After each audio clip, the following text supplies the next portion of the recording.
Today's show is brought to you by Manscaped, the leaders in below the waistline grooming, since it was on the screen right there. And with that being the case, Deke, let's make sure that we're taking care of our balls this fall. I know it's holiday season. I know you're thinking about that turkey. I love stuffing.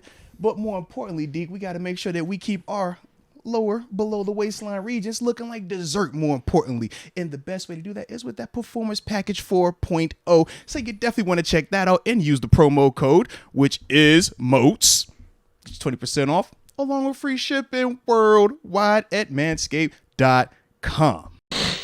Now, who takes the wide receiver 3 spot? Because the gap between Claypool and the other 3 dudes is pretty wide, just in terms of who's proven or whatnot. Now, Steven Sims, he's being talked about as being the slot guy right now. But they're also night and day in terms of Chase Claypool 6'4", 6'5" in the slot versus Steven Sims, Gunnar Olszewski 5'11" in the slot. Kind of like when Arthur Millette was on the show and he was talking about, hey, man, Mike Williams is tough. Why?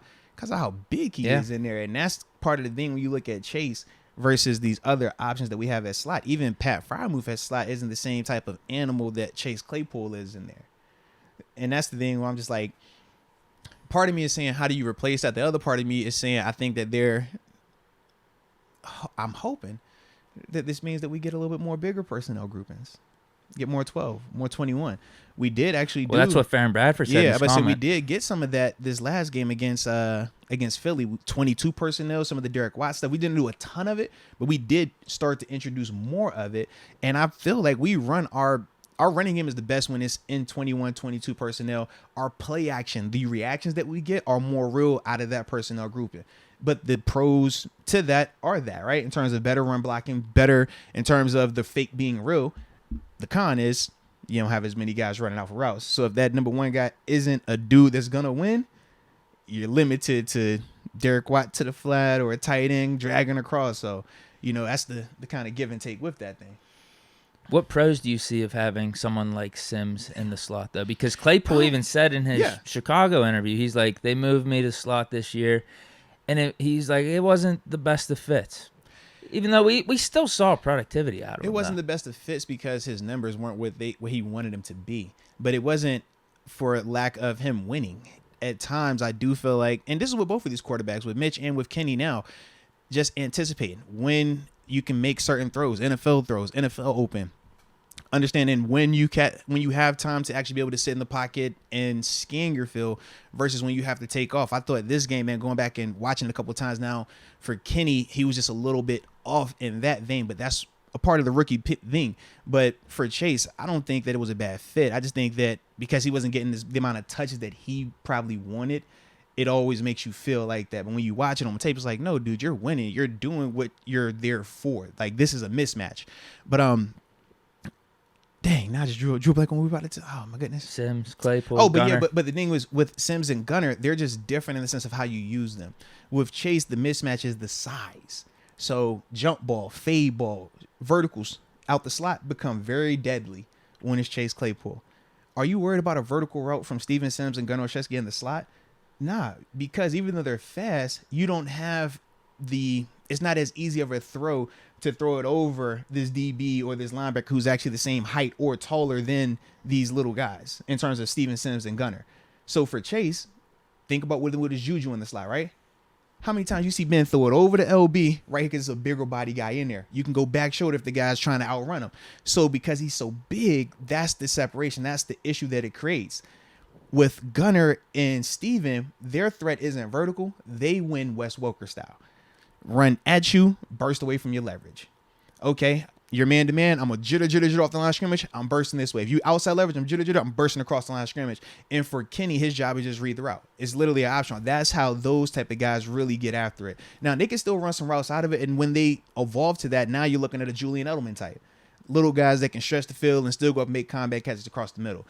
When you get that, that's special. But most of the time, those little guys, you're thinking more so work in the middle of the field, the running away from leverage. You get them the ball quick and let them catch it and run type stuff.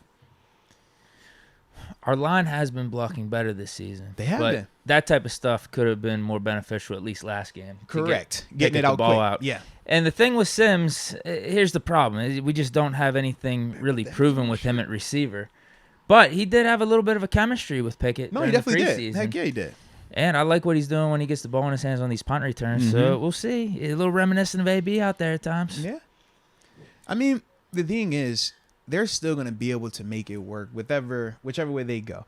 I personally would like for them to go with more of a 12 personnel approach, some of the bigger body groupings, and get back to being more of a physical unit, because when you play action out of that, it will open up naturally for you. And then from there, it's more so just teaching Kenny or letting Kenny get more comfortable through the reps out there, because it was still sometimes even in this game where, yes, Philly was winning up front, but it was still some times where our offensive line was giving him protection. But I just think it's for him. He just has to keep seeing it, whether it's on tape, whether we're in practice, whether he's in the game. The more he sees it, the more comfortable he'll get, and then his eyes will catch up to it. And then once that happens, I think it opens it up even more. But off of the run, I just think it makes it a lot easier. Even when I look at Jalen Hurts, man, Jalen Hurts would get confused at times in that game, man. But the other times it was just easier throws because it was set up off of a run fake or run action. And because of how well they can run the ball, the threat of it, our guys have to react. And it makes it just an easier, simpler read and throw for that quarterback. So when I think of us, I'm like, we can do similar things, but we have to really commit to that style of approach. They're not throwing the ball to set up the run in terms of Philly. They run the ball and that sets up their passing attack. Right now for us, we're trying to set up our run off of throwing the ball, but we're not productive enough and consistent enough throwing it to actually have it work. And that's the thing where I'm just like, all right, well, what's easier to fix?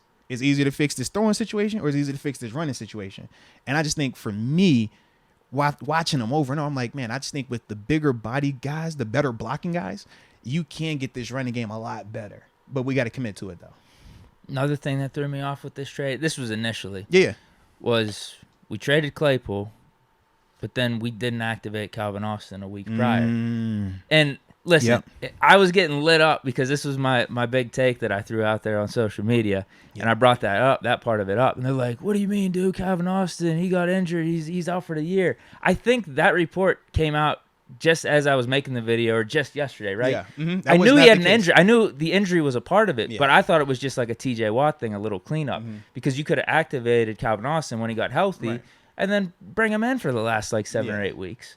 But I'm telling you, going with that Josina Anderson report, us trading for William Jackson, I'm not thinking it's a tanking thing. I think it's more. I think it was more of like a culture thing. The Steelers weren't going to have Claypool around long term. Whether you want to go as far to say he was this big distraction in the locker room or not, I don't think they wanted Claypool as a long term guy for us at the receiver position. And when you could get a chance to get that type of value for him in that situation right there, you have to go for it. And I think that's what they did, man. So, like I said, to get a second round pick, a high second round for Chase, man, at this stage, man, that's a win.